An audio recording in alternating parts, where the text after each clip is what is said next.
सुप्रभात प्यारे बच्चों, स्वागत है आपका आज की हिंदी की कक्षा में। आशा करती हूँ आप लोग को यह कौशल जो पाठ का है समस्या समाधान अच्छे से समझ में आ गया होगा। आज इसी से संबंधित कार्य हम पृष्ठ संख्या 4 में करेंगे। सभी बच्चे पृष्ठ संख्या 4 को ध्यान से देखें। सबसे ऊपर पाठ के आगे तेनालीरामन की चतुराई लिख लीजिए। फिर यहाँ पर लिखा है कौशल।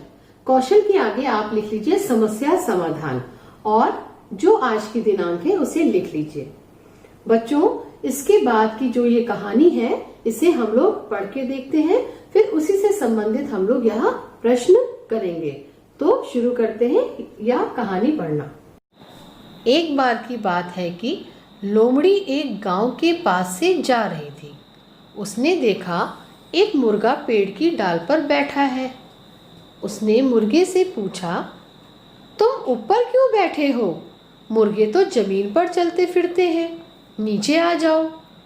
मुर्गा बोला, मैं खूंखार जानवरों के डर से यहाँ बैठा हूँ।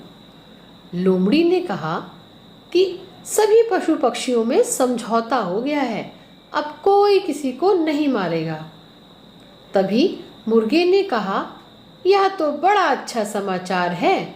कहते कहते उसने गर्दन उठाकर देखा और बोला, कुछ भयंकर शिकारी कुत्ते तेजी से इधर की ओर चले आ रहे हैं। ये सुनते ही लोमड़ी बोली, अच्छा मैं चलती हूँ। मुर्गा कहने लगा, अरे अब तो पशु पक्षियों में समझौता हो गया है, डर क्यों रही हो? लोमड़ी बोली, हाँ तो ये तो सुना है, परंतु लगता है कुत्तों ने अभी यह समाचार नहीं सुना है और भाग गई। इस प्रकार अपनी सूझबूझ से मुर्गे ने लोमड़ी से अपनी रक्षा की। बच्चों, अभी जो आपने कहानी पढ़ी उसी से संबंधित आपको यहाँ पर 3 प्रश्न दिए गए हैं। जब हम कोई भी प्रश्न करते हैं तो सबसे पहले कहानी को ध्यान से सुनते हैं और फिर प्रश्नों का उत्तर लिखते हैं। यहाँ पर प्रश्न किया गया है, कहानी की मुख्य समस्या क्या है? बच्चों, मुख्य समस्या क्या है इसे जानने के पहले हम यह देखेंगे कि इस कहानी में कितने पात्र हैं और किस पात्र के साथ यह समस्या घटित हुई है। फिर दूसरा प्रश्न है, कहानी की मुख्य समस्या का समाधान क्या है? बच्चों, यदि समस्या है तो उसका समाधान अवश्य निकला होगा, आपको वही समाधान यहाँ पर लिखना है। फिर तीसरा प्रश्न है, समस्या को प्रमाणित करती पंक्तियां लिखें। बच्चों, यह थोड़ा अलग प्रश्न है, इसे ध्यान से समझिए।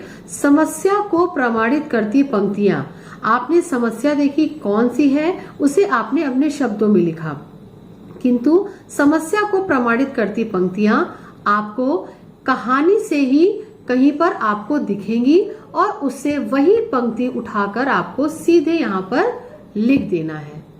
और इन तीनों प्रश्नों को करने के बाद अपनी हिंदी अध्यापिका को इसे समय पर मेल कर देना है।